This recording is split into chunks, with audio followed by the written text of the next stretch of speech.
I just want to thank everybody for coming tonight. For some of the folks, new faces that I don't know, my name is Ryan Kunish. I'm the chair of the board of directors for our school. Get a little feedback. I've been, my family's been here with ACA for 5 years, had the opportunity to volunteer on our board of directors. I'm very excited about the content that we have here tonight. Over the last 5 years, the board's role is to help this institution stay with its core principles, stay on mission, but also to help set a vision for the future of the school. And if I rewind back in the time machine 5 years ago as to what we had for a vision for the school and the incremental progress that we've been making towards that vision, it's exciting. And I'm really proud to work with our faculty and staff, the other volunteer board members. I think you'll be excited by the content that we'll see tonight. My goal is to give you a high-level overview of ACA operations, the school, general health, growth, etc. But then I want you to hear from Ann Rennie, talking about the state of ACP, and then Hillary Oswald, the state of grammar school, and Nader Hearn will spend some good time talking about the state of the upper school and things in progress there. And then we'll get to Zhang and the campaign at the end, or towards the end. So our goal is to give you a real sense of what is happening in this beautiful community, this beautiful school called Augustine Classical Academy. I am excited about the headway we've made. I'm excited about things coming down the pike, what we're pressing into for the future. We all know that ACA is a work in progress. Much has happened that is beautiful, great foundation laid, but also much remains to be done. But this is why we exist, right? This is what draws us together. It's ACA's mission. It's the essence of who we are. It's what animates us. A number of people commented on the survey when we asked the question, what would it cause you to keep your son or daughter enrolled at ACA or depart? A common theme was we would depart if we ever deviated from this, right? And this is what drew me to ACA 3 years ago, 2.5 years ago. It's what animates the admin team, the staff, the teachers, etc. So as part of that, we really care about these things, what we value. It's part of this is the secret sauce that makes ACA what it is. We're classical and Christian. We'll talk more about that in a minute. We're about virtue formation, joyful learning, unreasonable hospitality. That is actually a book title. But we're about a welcoming environment, drawing families in, drawing students in. The community aspect is beautiful. Parent partnership, of course, as you know, and the student equipment. Nate will speak more to this later, but we are about preparing students for lives of consequence in the marketplace, in churches, in communities, including going to whatever university they want to. And we hope the vast majority do go to university. And if they want to go to top tier, we want to equip them for that. But ultimately, we hope them to be influential for the kingdom of God for the next 10, 20, 30, 40 years. All right, some parent feedback. Nate, thank you. Some of this was very encouraging to me. Parents responded to the question, I believe ACA stayed true to its mission. So this strongly agree. Between the two of those, it's 98% of our community believes we're holding true to the mission, which is beautiful. Next slide there. When it comes to our classical and Christian educational model, you were asked to rank this from least important to you to extremely important. And you see the vast majority said 4, you'll echo over here, 4 or 5. So that's what, 93% of our community says yes. This is core to who we are. And I will add, this is what drew me to ACA. I've spent 25 plus years in classical Christian education. I said no to other opportunities because it's so deeply in my bones that this model, I believe, is the best model to impart to the next generation and prepare them for lives of influence. All right, next slide. ACA's value proposition. This was also very encouraging. So parents were asked to respond to this statement. I believe in the value proposition that is offered through ACA enough to recommend the school to other families. So between those that strongly agree and those that agree, that is what, 93, 90, 94%, which is fabulous. and families are doing that. So we have to go to the next slide. So if you look at where ACA has been from 2014 to now, we've grown from 62 students to 273 currently, averaging 15% growth per year over the last decade or so. And as we go forward, we've projected a slower growth, this year 12%, then the coming years 9%. But you see, in the next few years, we should be hitting 400 students by roughly 2029, if that growth continues. By the way, percentage-wise, the biggest growth we'll see, percentage-wise, will be in the upper school. So from this year to next year, we're looking at 30 to 35% student body growth in the upper school. So we'll talk more about that a little bit later. All right, next slide. All right, this is a big thing that came up in the upper school focus groups we did in the fall. How big is too big? We posed this question. A lot of conversation, a lot of perspectives. Some families said, we'd like it small. But the more common theme was, there is no too big. As long as we keep a small school feel, keep small classrooms, with growth, we can do more with programming, more opportunities. We can allocate more funds to things like college and career development, and so forth. So now it won't be endless growth. With the board and our conversations, we've talked about 500, 600 students where we would peak, which this building will support. And we're talking about incremental growth, so not crazy growth. If we had 30% growth in 1 year, culturally, that could really damage the school. 15%, 10, 15, max 20, we can navigate that. Also, in terms of managing growth and effect on culture, an uncompromising dedication to ACA's mission and our classical Christian education model. We will not deviate from that. Family alignment, we're getting more and more careful about who we invite into our community. We actually had to disenroll a family this fall because they were obviously misaligned with who we are. We don't like doing that, so we're being very careful through family interviews, through the application, make sure we have families who are aligned with who we are. Then lastly, who we have as teachers.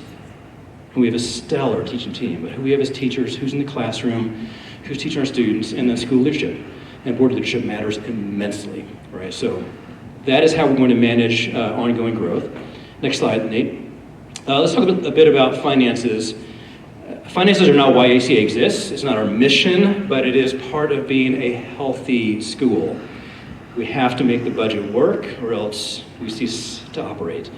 So our priorities currently, and I would say next few years, is to achieve 100% of expenses covered by tuition and fees. We'll talk more about that in just a moment.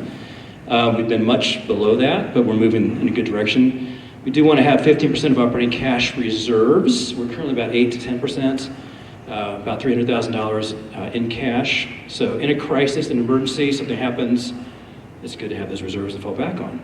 So you're not in panic mode.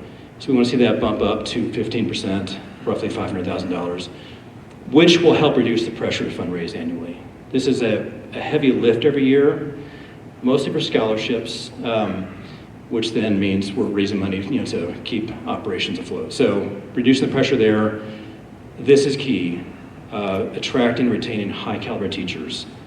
I'll talk about that in a minute. And then keeping ACA accessible, so not going crazy with tuition, and still being generous with aid. So we're balancing these priorities, and it's a bit of a dance, but I think we've been doing a decent job keeping on track on these fronts. All right, next slide, Nate. All right, finances. So if you look at where we've been, so 2.5 years ago, we were covering 70% of our operating costs via tuition and fees, which means we're raising a lot of money just to sustain operations. Last year, we were at 76%. This year, we'll be at 82%. And as we've done the forecast, we think we'll be at 86 the following year, 92, 96, moving towards 100. Now, there's some variables with Zhang that could affect this, but we're on a good track here. All right, next slide. This was actually a question that came up in the parent survey, teacher compensation. So I'm going to talk about all the teachers who are here and how much they're making individually. I'm kidding. So as I mentioned, our goal is to attract and retain really high quality teachers. When I came 2.5 years ago, we were having a really difficult time just attracting teachers. And before I said yes to this role, I looked at what we were posting for teacher salaries. And my thought was, how can anybody live on that salary? We're talking about salaries in the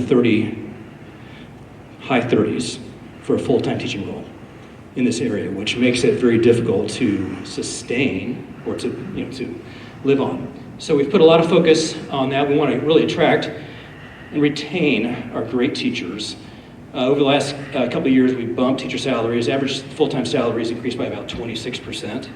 So that's been I think a real improvement. We're still working to ratchet that up. We've been way below market in terms of salaries. So we've been moving that up over time. And then we're doing more with just benefits. So we added dependent care coverage for our teachers that they can opt into, and ACA covers half of that for full-time teachers. Life insurance we've added in the last couple of years. So doing things that make it more attractive for a teacher, more financially viable to be here. All right, next slide there. This also came up in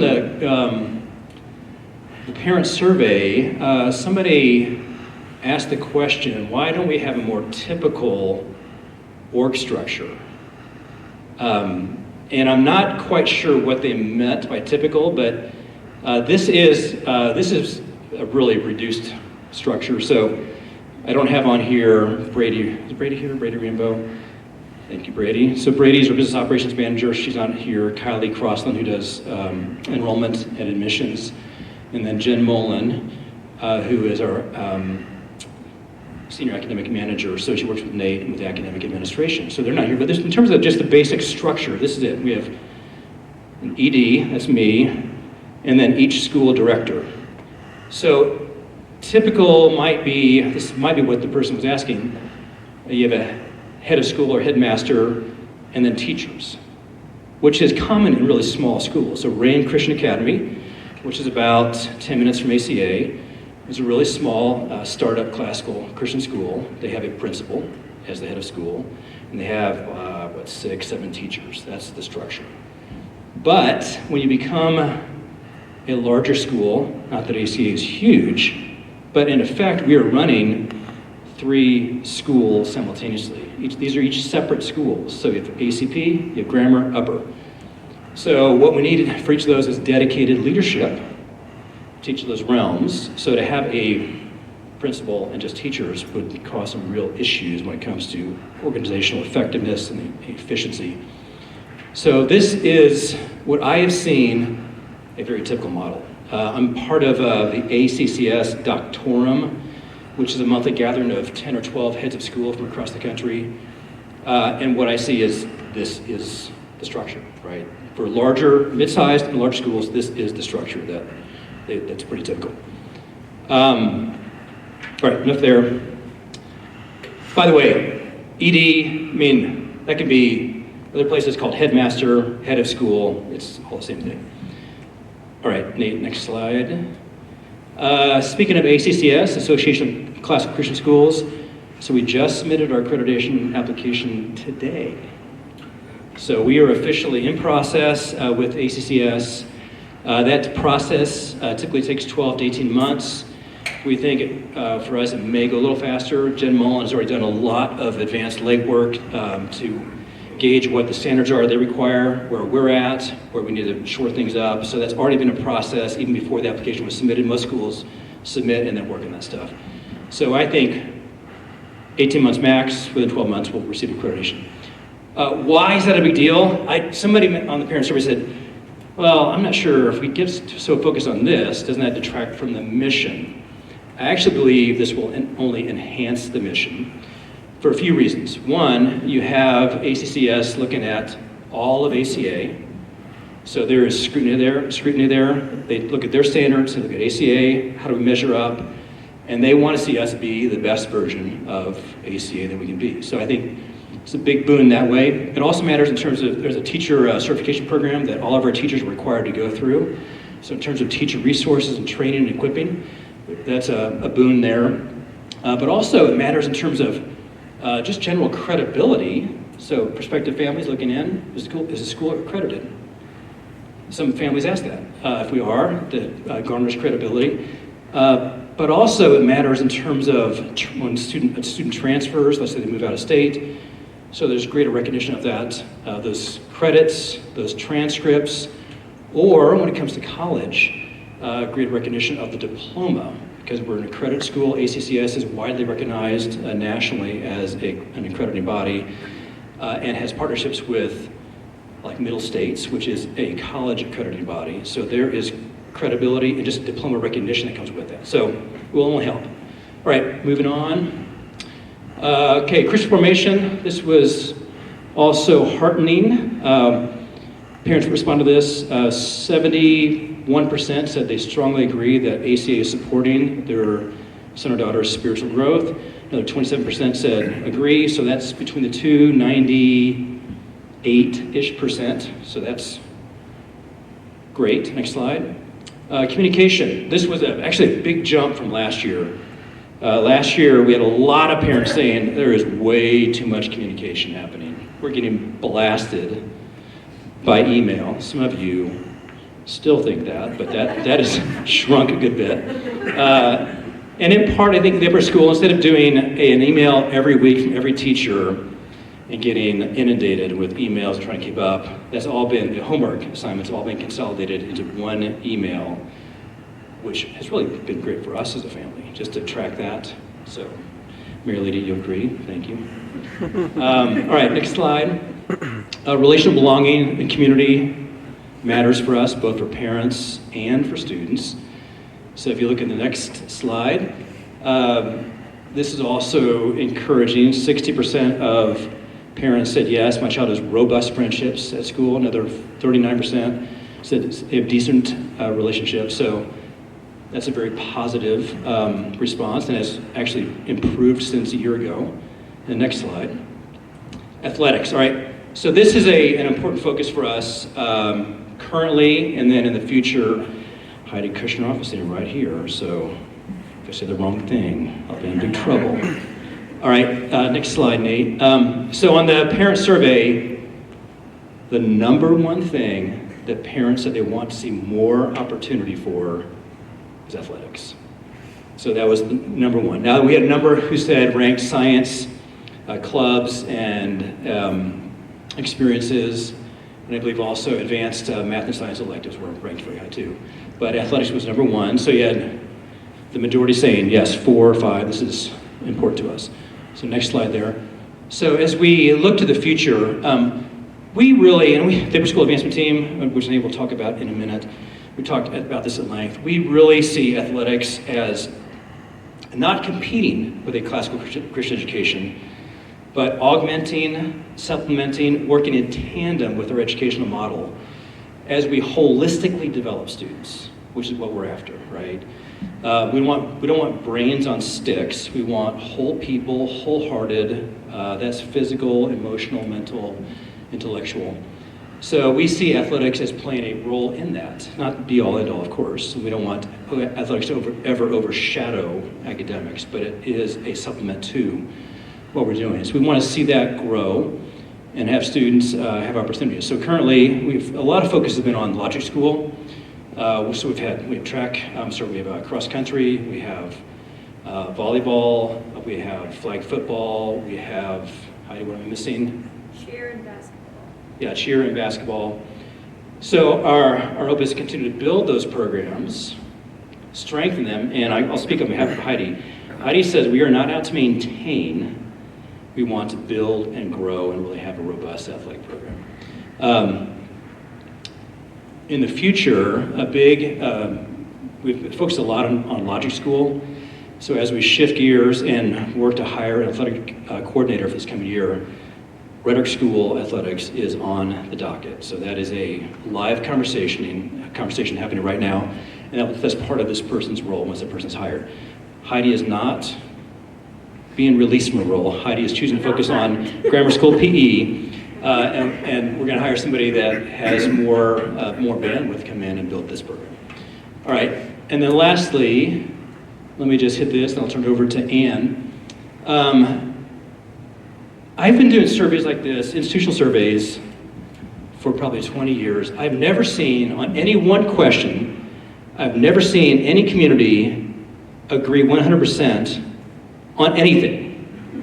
But in response to the question about teachers are accessible and they partner with me in the education of my child, and teachers are supportive, 81% to the accessibility question, 82% said strongly agree, 18% said agree, and you see it's very similar for teacher support.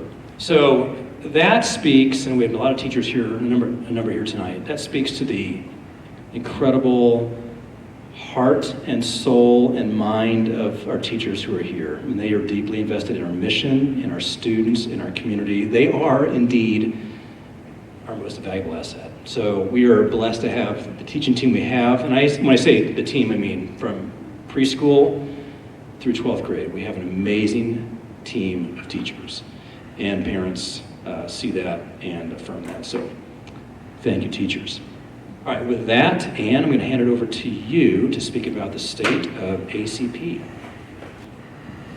Good evening. I'm Ann Rennie. I know most of you. I'm the preschool director, and I've been in this is my 4th year in this position, and my 10th year working at ACA. Tonight, I'm going to talk a little bit about Augustine Classical Preschool, ACP, which covers our preschool and pre-K and junior kindergarten classes. So the priorities that I have set for my school, for my group, is first to offer a foundational feast to our littlest learners. What I mean by that is young children learn through their senses, through hands-on activities, things like that. Hands-on activities and experiences are very important to their learning.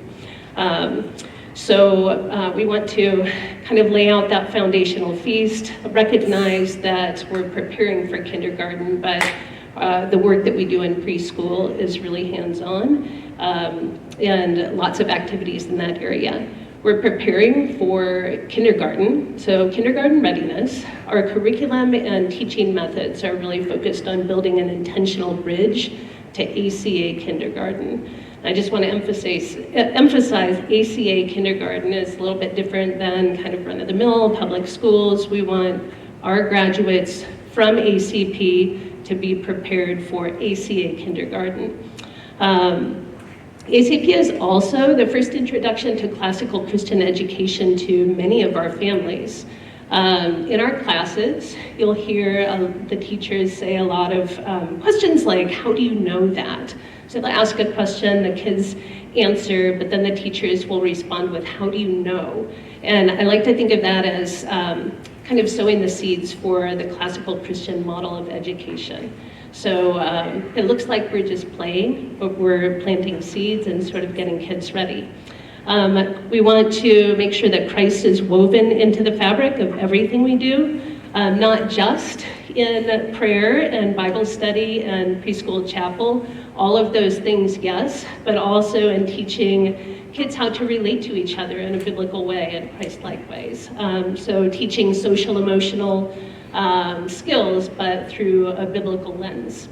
And finally, to partner with parents. ACP is also the first school experience for a lot of our students and families. And so partnering with them, you drop off your little child with us, they've never been in school, you don't know, are they gonna make friends, are they gonna eat their lunch, all of those things, how is it gonna go? And so we just wanna partner with parents, walk alongside you and make that first school experience a great one.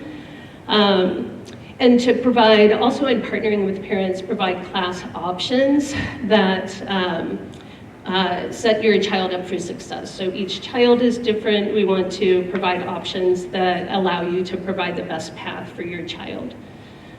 Next slide. I'll talk just a minute about ACP growth. I know we talked about school growth. I'm going to drill down a little bit. We have the highest enrollment this year that we've ever had with 55 students. That is actually a 20% increase from last year, and David said that's the maximum. We also have 49 students pre-enrolled for next year, so we're kind of busting at the seams there, at least in our pre-K and junior kindergarten classes. That includes current families who are re-enrolling, as well as new families who have submitted an application. So I anticipate filling all of our classes next year. We still have quite a bit of space in preschool for our youngest students, but I anticipate filling most of our classes. And I want to emphasize that the growth that we've experienced is very good growth. It's not just numbers, it's not just students and seats. The majority of our new families are word of mouth referrals, and I would say that that extends to the whole school. That's very good growth. Thank you for letting people know about the school that has blessed your family and your children. So as we continue to do that, we're filling those seats and really growing in an organic and very good way. Also with regard to ACP growth, my intent and recommendation for growth is not to grow beyond what we can place into an ACP kindergarten seat. So we really want to make sure that we want to grow, but we want to make sure that we have space for those ACP students when they are ready for kindergarten. Next slide. We have an exciting new class offering this year is junior kindergarten. That's been really fun to launch that and get it going.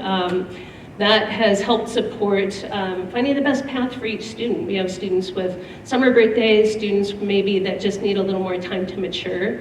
And so this really, I think, has been a great way to support that best path for each student, help them be ready for kindergarten, really helps them all the way down the road. We made a change for the upcoming year that will have a slightly older student group in junior kindergarten. So this year, the age ranges for pre-K and junior kindergarten were exactly the same. We're changing that up a little bit and saying, okay, birthdays after March 1st, we'll do an assessment and make sure that junior kindergarten is the best placement for that student. And it might be, and that might be great, or it might be that pre-K is a better placement and giving that student a little bit of an opportunity to go to junior kindergarten next year. The focus on kindergarten readiness for the following year, again, specific to ACA kindergarten. So that junior kindergarten class, they're really focusing on things that will enable those students to be ready. So we kind of think about math and literacy skills, academics, and definitely those things to continue building in those areas, but also skills that support learning in a group setting. So things like self-control, following instructions, being able to, those help students be able to learn in a group setting with one teacher and 20 students. Listening and obeying, independence, social emotional skills, all of those kinds of things. And then we also have a range of enrichment enrichment activities that are part of that class too, that are part of, that are informed from a sort of virtual trip around the world. That's all I have. Thanks for letting me talk about ACP. Hello, my teacher.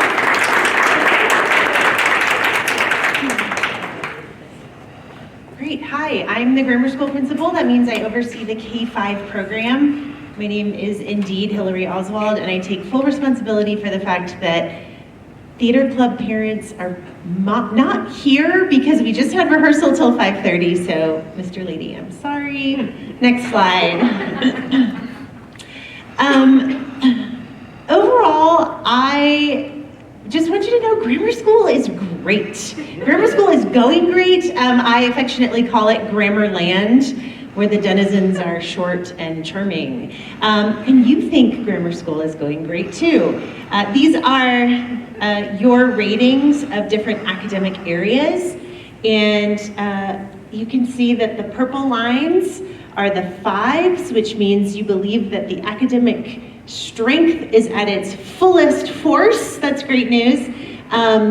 Overall, I would say we have a really, really fantastic teaching team. I think there was a slide earlier that said retrain teachers instead of retain teachers. This I'm sitting with some of my teaching team. First, I will tell you, this goes to my favorite axiom, which is everybody needs an editor. And secondly, we don't need to retrain our teachers. We do have ongoing professional development, but our teachers are top-notch. And your kids love to come to school. I visit classes a lot, I'm in the hallways all the time, I'm at morning assembly and chapel, and they are all in on learning at ACA. I know it's not that way every morning and when you're trying to find uniforms, but when they are at school, these kids are working hard, they're deeply engaged, and I think they're having a great time. Next slide. Okay, David asked me to speak a little bit about specific strengths in grammar school. The first thing that came to my mind is morning assembly and chapel. We are reading through a children's Bible by Catherine Voss, and I think it's called the Children's Bible.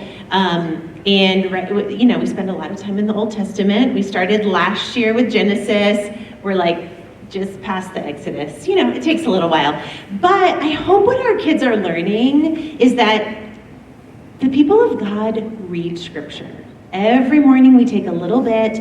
Every morning we read together. Teachers take turns leading morning assembly. And we always ask kids two questions. One is, what did you learn about God from this Scripture? And the second is, what did you learn about being in God's family from this Scripture? And this sort of practice of doing this together, understanding the nature of the Lord's character and our responsibility and our blessedness in that has just been fantastic. The kindergartners are the most confident about their theological understanding of all things. But it's a great way to start our day. We sing the doxology, we pray together. Chapel is also at the same time, it runs a little bit longer. Kelly Schultz has been running our chapels. We have a slightly different liturgy. We have slightly more in-depth teaching. She's been doing a lot on the church calendar, which I think is really great. And I just think it's a great way to start a day together. And I encourage you, if you need a morning pickup, like if the coffee isn't working quite as well as you hoped, come to morning assembly, come to chapel. You will be blessed hearing young voices sing the doxology and answer questions about the nature and character of God. We have begun, ACA is a literature-rich school, and so the 4th and 5th grade teachers have instituted an opportunity where students, it's not an opportunity, it's a requirement, for students to pick a book from a list, read it outside of class, do book reports. So they continue. We just want them, again, we are so focused on habit and virtue formation, and Aristotle's right that what you do becomes virtue is formed through habit. And so students are reading outside of class in 4th and 5th grades. They're doing these book reports, and they're also getting the guided reading instruction in literature time in class.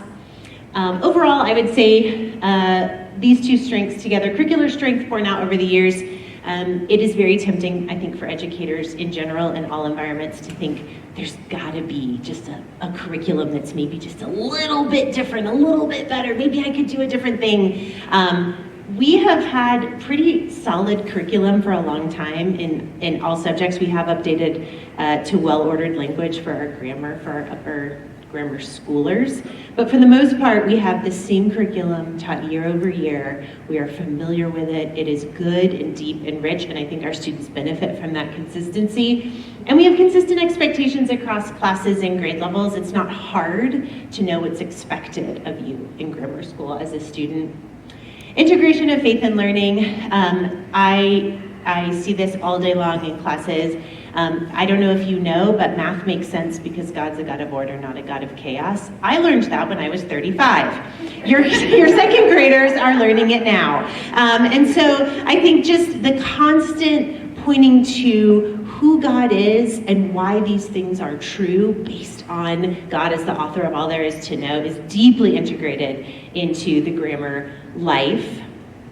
And then finally, well-established grammar and or school-wide traditions. I was at the board meeting not too long ago, and they asked me sort of to report out on things that were great. Speech Meet is great. Everybody knows what Speech Beat is. They're very excited. If we have new students, they get kind of scooped up into it's so incredibly nerdy and so great that they all are just all in on Patrick Henry and Give Me Liberty or Give Me Death. I mean, and they know who did what speech last year. It has just become this deeply ingrained part of being at ACA. Other things include Field Day, Exordium, the 100th day of school. Grammar kids get to dress up like 100-year-olds. Grandparents' Day and Recitation, History Day, the 5th grade Adrahaji trip, and 5th grade commencement.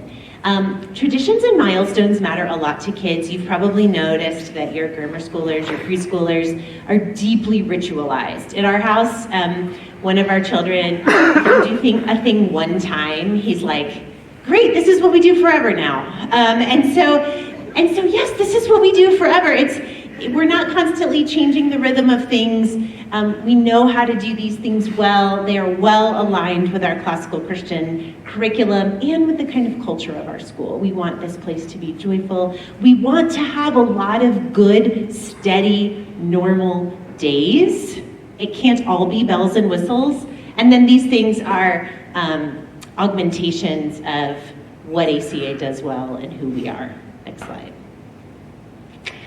Okay, opportunities for program improvement. These are a few things that we are, I'm just gonna look, yep.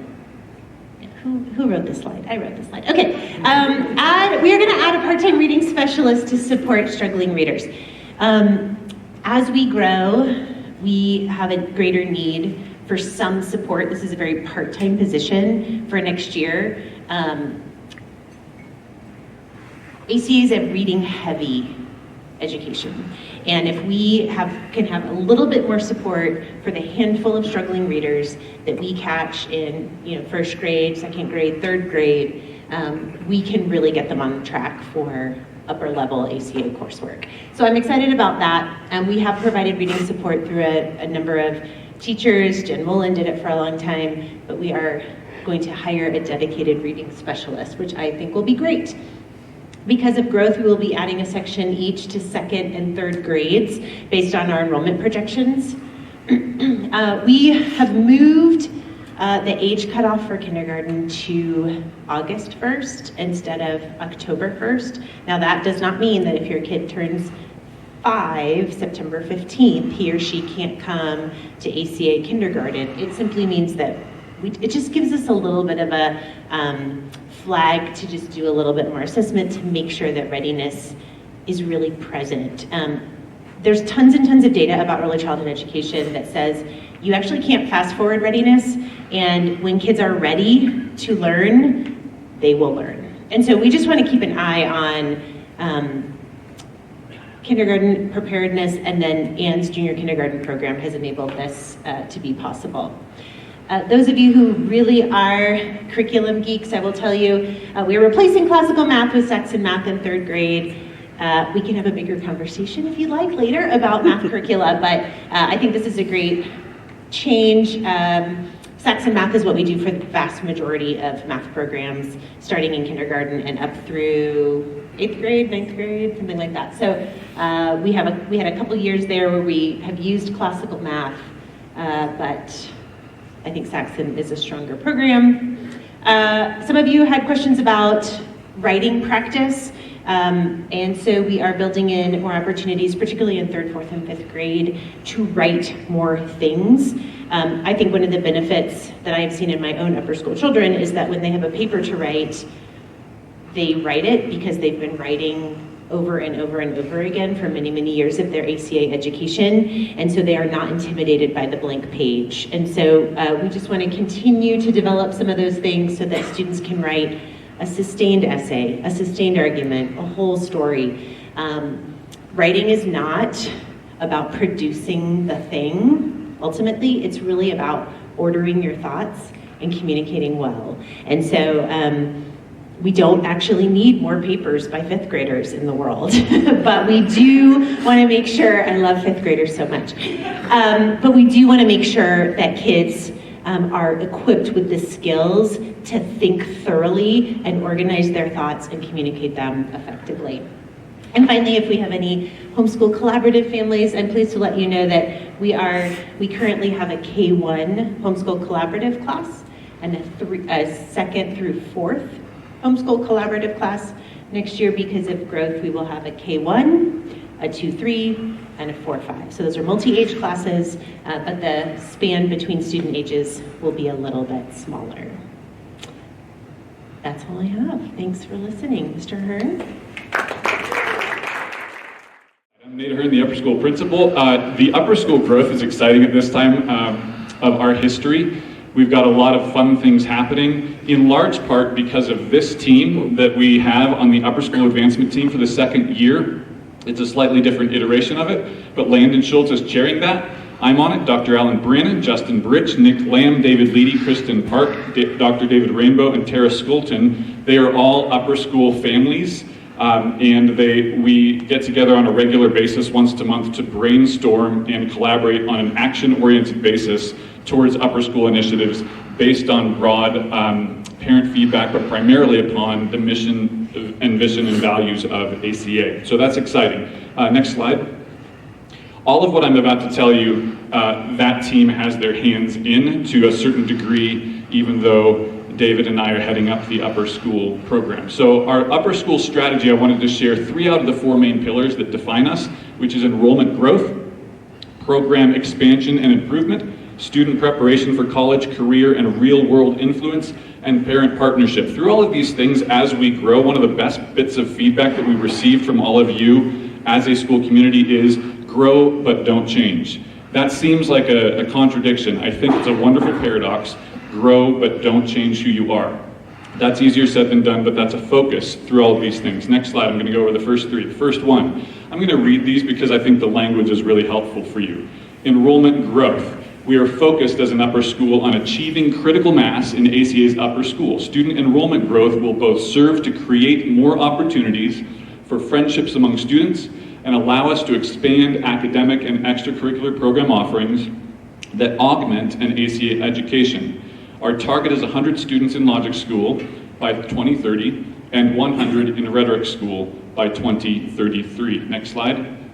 We believe this goal, pillar number 1, is readily available given the growing pipeline of students in grades K through 5, the fact that a majority of parents have indicated that they want to keep their children at ACA through high school, as well as ACA's focus on retaining 90% of students annually while actively welcoming new families. As ACA grows, we're committed to maintaining small classrooms and a small school feel, all while supporting each student in ACA's rigorous academic culture. Pillar 1, academic growth. Pillar number 2, actually this is about enrollment. Let's take a look at this. How likely, you said, are you to keep your child enrolled through Rhetoric School 9th through 12th grade? This is K through 12, actually ACP through 12 respondents.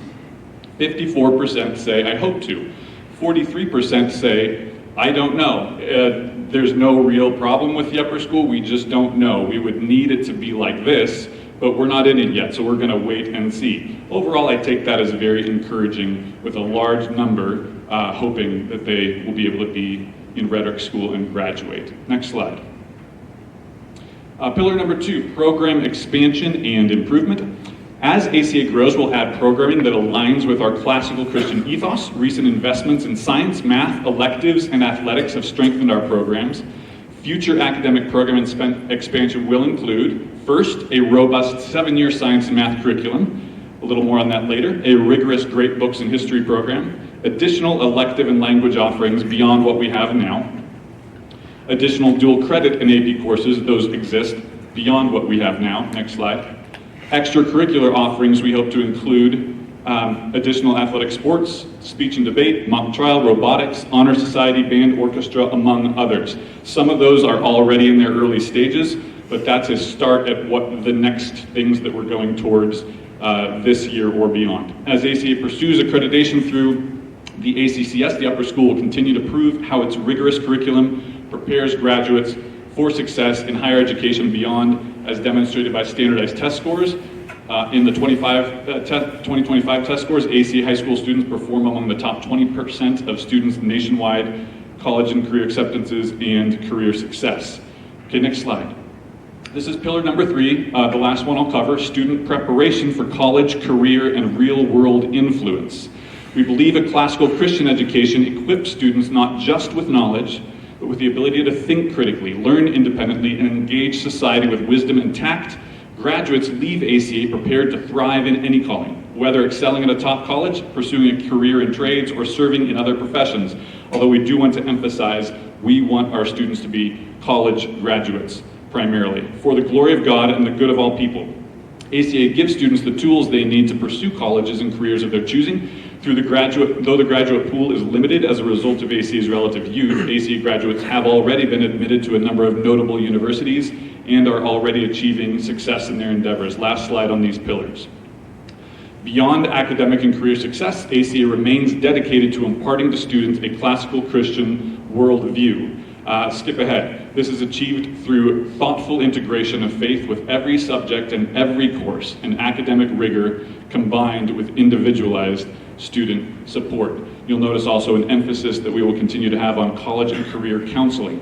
I wanted to make sure that we really understood what is driving the new actions and activities that we are launching and taking, a rooting in this standard of excellent education. Let's go to the next slide. College acceptances have been Baylor University, Biola, Calvin, Colorado Christian, Colorado State, Covenant College, Clark, Grove City, Hope College, Metro State University, New St. Andrews, Purdue, Rensselaer Polytechnic, University of Idaho, University of Wyoming, Virginia Tech, Wheaton College, Washington State University. We want this and more. We do not want to drive students towards certain specific colleges. We want to drive them to excellent colleges. Next slide. For college preparedness and attendance, we want a really high value placed by ACA families and students on the importance of a college education. Now, that will mean that the majority of them will go to a good institution, but even if they don't, we still want them to value that, to be looking towards that, and to be able to achieve it.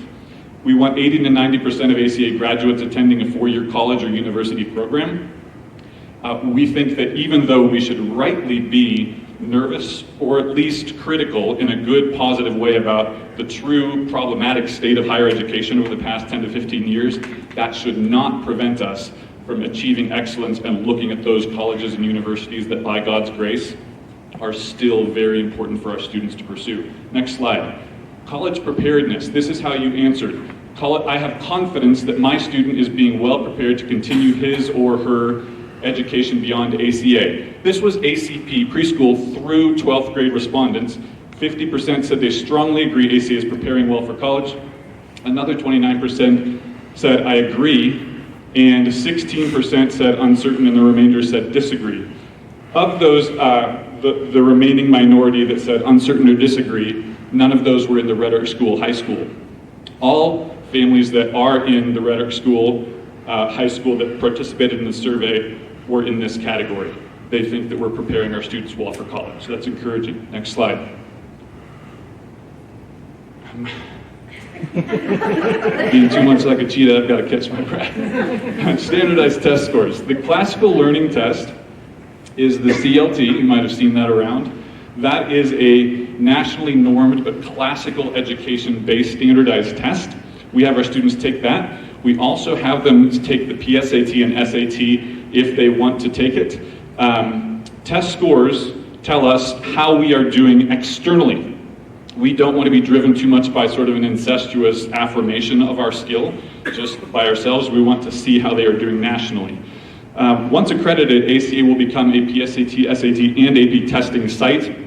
That's by the College Board. So that's another reason why it's important for us to be accredited by the Association of Classical and Christian Schools. We can actually do this in-house. Next slide. For 3rd through 8th grade CLT scores, this includes Logic School. The national norm of students taking the CLT is 50%. ACA students performed in the 72nd percentile for 3rd through 8th grades. Next slide. For the CLT 10, this is typically taken by 9th and 10th graders. The national norm for the CLT standardized test is 50. ACA students' performance compared to all other CLT taking students nationally was in the 62nd percentile. In other words, for all nationwide classical Christian schools, even non-Christian schools that take that exam were in the 62nd percentile, and then nationally normed, they performed in the 81st percentile because it's scaled towards all standardized tests. Impressive results. Next slide. This is the PSAT. For the first time, our students took the PSAT this year. The national norm is 50. Our students scored in the 86th percentile of actual PSAT national test takers. The College Board also provides another statistic of students that take a similar standardized test but not the PSAT, and we scored in the 92nd percentile of that. So well done, ACA students. Next slide. Science program progress has been a big push, especially under Dr. Sarah Brannon's leadership. We have, I can give you a slide deck from our State of the Science program meeting if you haven't gotten it already, but we have a new augmented scope and sequence that includes tracks. So we have earth science, life science, physical science, and a lot of initiatives that we are beginning. Next slide. 9th through 12th grade includes biology with advanced tracks, chemistry, physics, and then electives with advanced tracks, which are now including AP programs and dual credit. Some of these initiatives are already underway. Some will be launching this fall. Next slide. For the dual credit and AP courses, we currently offer biology and French 1 as dual credit, and we are currently offering AP pre-calculus this year. Next year, we will have biology, French 1, and French 2 for dual credit, AP pre-calculus, AP calculus, and AP chemistry. As you may know, the difference, these are similar, but they both take or give college credit for the courses that are taken at ACA, and they're just treated a slightly different way by the colleges. We want to go that direction, particularly for science and mathematics courses, and be a little more careful with APs and the humanities. Next slide.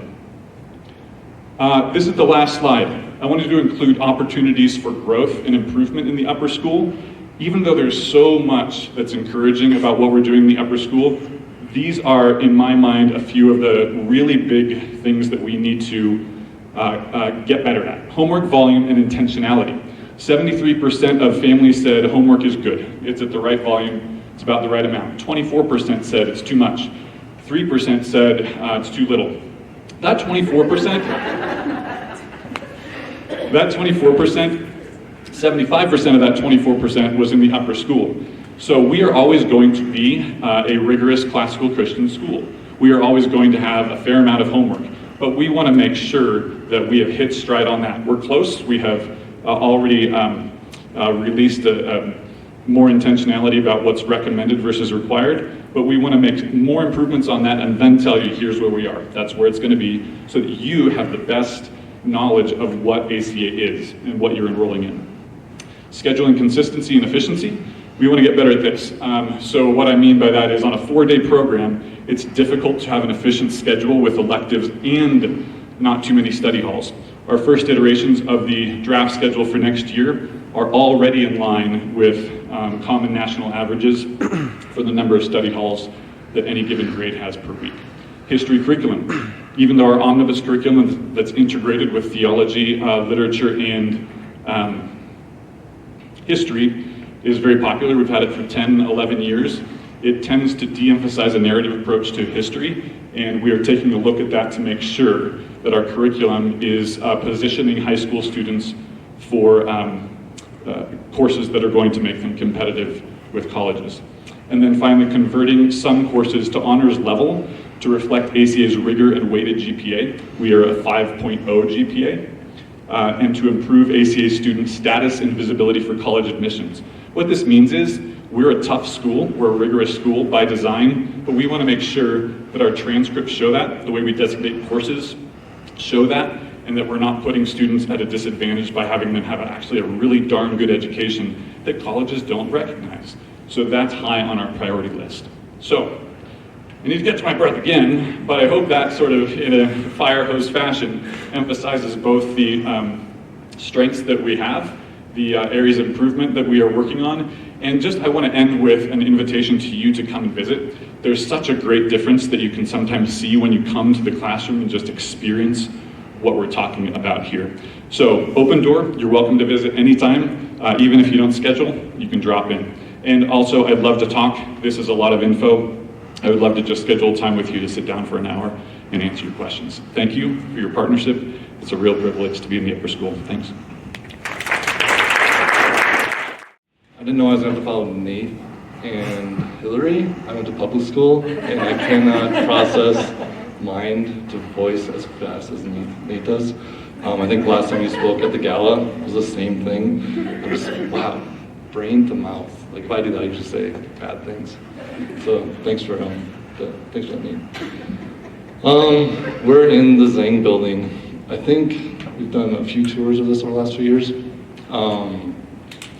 We have currently gone through the design development phase of the facility, and what that means for people that are not in construction is that you have 3 phases: schematic design, which is really high level. Does this building even work for a school?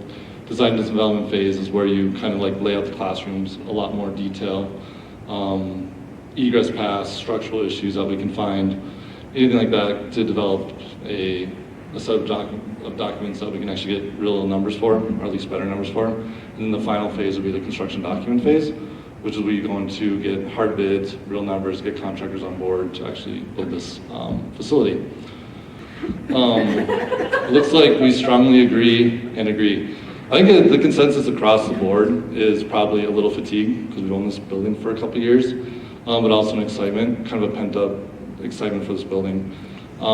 It does work for a school. I mean, everybody that we brought through on the design phase, from a space standpoint, from a classroom layout standpoint, it works.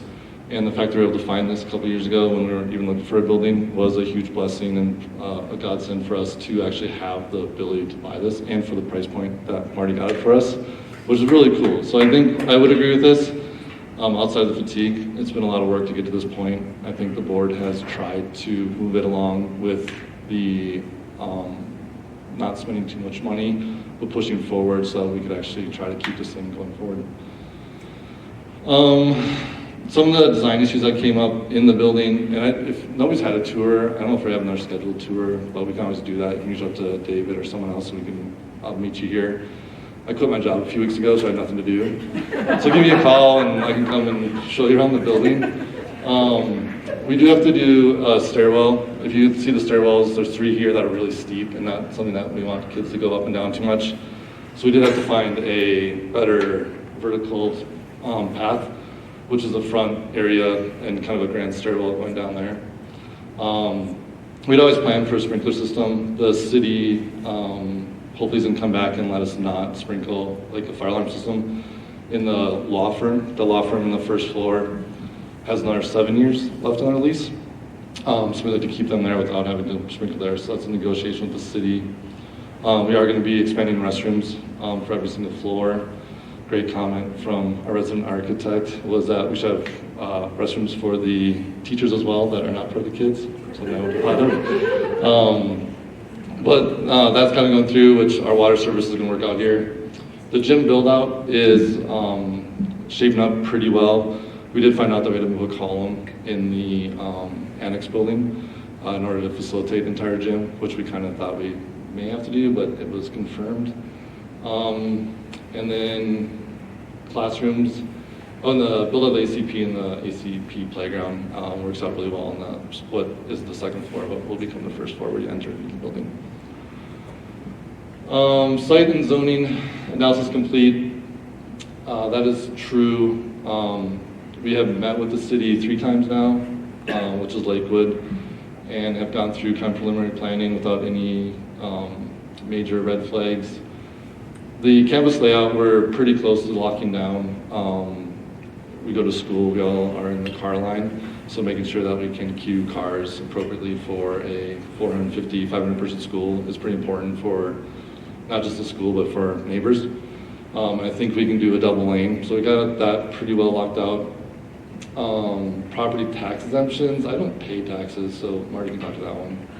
And then 400,000 towards design, what does that mean? That's how much we've spent. Oh, that's how much we spent? Dang. There's an offering plate on the way out. So maybe you could give us some more money when we get through this construction document phase. But yeah, we have been spending money. We have been progressing the drawings and the concept. We are at a standstill right now, trying to figure out how we push this in the next phase. Anything else? It's nice. I'll give it to Cam, way more professional. Oh, and Marty, also more professional. My name is Marty Hand, and together with Cam, I'm going to talk a little bit about the fundraising and our capital campaign. Ryan did just ask that I clarify a couple things. So one of the ways that we have funded the design that you saw up there is because we have cash flow from the building right now. Right now there are two tenants in the building, a law firm that's on the first floor, and then an engineering firm that's on the second floor. And those two tenants have allowed us to carry this building and actually make a little bit of a profit. So we've owned this building. We bought it for $3 million through the generosity of a lot of donors. We own it, debt-free. And then we have these two tenants that are generating positive revenue for us. And so that has largely funded the design costs that you saw up there. We are going to lose Pike, which is not unforeseen.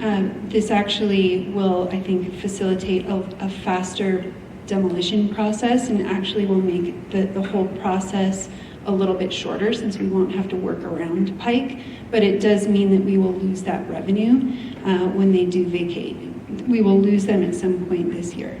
So we're trying to keep them as long as we reasonably can, but we are planning appropriately. The revenue from the law firm allows us to continue to own this building without having to dip into operating costs of the school. So that is a blessing.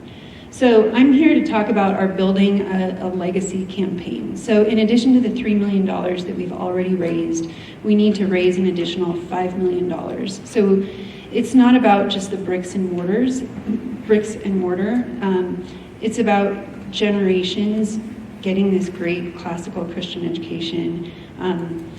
And so the actual cost to convert this to accommodate the growth that we've talked about is actually north of $10 million. But we are focused on getting $5 million. We have done an analysis and believe that we can responsibly borrow the balance. And obviously, if we get generous donations, we'd prefer reduce our borrowing, but that is currently what is contemplated. So of that $5 million, about $4.5 million of that will go toward the construction conversion costs, and $500,000 will go toward the ACA Scholarship Fund, because we want to really endow the school with something that long-term allows us to focus on growth and accessibility. So I'm going to turn it over to Cam. Thank you, Marty. My name is Cam Kenyon, and it's my pleasure to be on the ACA Board of Directors and to have 4 grandchildren who are enrolled here at ACA. I'd like to give you a brief snapshot of where we stand today with our capital campaign. And as Marty mentioned, ACA now owns this building outright, which is just an unbelievable gift from the Lord. And I want to recognize and thank Marty, because she's really was absolutely critical in allowing for the acquisition of this building for ACA. So this fall we completed a pre-campaign phase for the Building a Legacy campaign, and during that time we appointed Jenny Ferguson, who's in the back, as our campaign manager, and a campaign steering committee which met for the first time last month. Last month, we also officially launched phase 1 of what is a 4-phase campaign. This phased approach allows us to move carefully and responsibly. About 75% of the active campaign timeline is intentionally focused on one-on-one conversations with individuals and foundations. While that may seem slow, it's actually very effective. Historically, these relational efforts account for nearly 90% of campaign funding. Later this year, the broader ACA community will be invited to help complete the final $500,000 in a more concentrated way.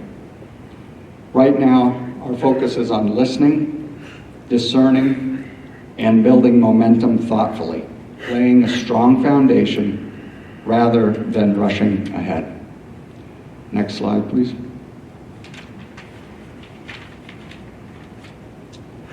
So there are ways that you can help now, and there are two specific ways that you can help starting today. First, while there is not yet a general community-wide financial ask, we do ask that you consider whether there may be individuals in your circles, whether that be family, friends, contacts, who might have interest in making a significant gift. If so, we'd love to have a conversation with them as potential lead investors for this campaign. Second, and most importantly, we ask that you pray faithfully and specifically for the campaign leadership team as we seek wisdom and humility in guiding every aspect of this effort. For Jenny Ferguson, our campaign manager, as she coordinates the many moving parts of this campaign. For our campaign steering committee, which includes John Fry, Bryant Octaviano, Kristen Park, Landon Schultz, and Chrissa Bridge, as they provide oversight on behalf of the board. And finally, we pray for open hearts and minds that God would prepare our entire community to support this campaign in the ways that the Lord sees fit, so that ACA can continue and grow its transformative, kingdom-centered work. Thank you for your time, your prayers, and your partnership.